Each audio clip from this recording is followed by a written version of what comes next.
Добрий вечір. Алло, доброго вечора. Так, будь ласка, Добрий вечір. говоріть. Можу я задати Сергію Рахманіну питання? Ну, звісно, ви ж для цього і подзвонили на ефір. Сергій, скажіть, будь ласка, ви весь час кажете про якусь шизофренічну роздвоєність у діях влади, алогічність, з питання національно-культурної автономії для кримських татар. А чому Україна не може взяти курс на створення незалежної кримсько-татарської держави на території Криму? Чому якісь напівміри, неузгодженість якась?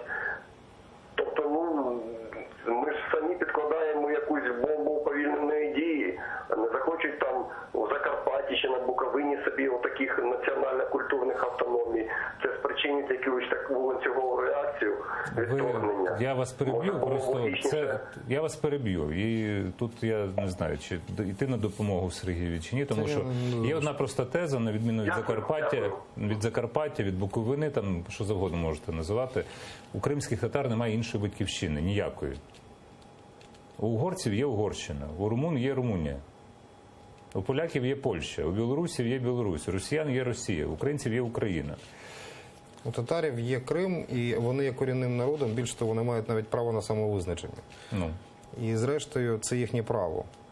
А те, що пропонується, можна пропонувати все, що завгодно. Є Конституція, відповідно до якої Крим є територією України. А, Б. Кримсько-татарська автономія не є порушенням Конституції, і це питання тільки політичної волі. Я вважаю, що це корисно. Так, але це передбачає зміни до Конституції якраз.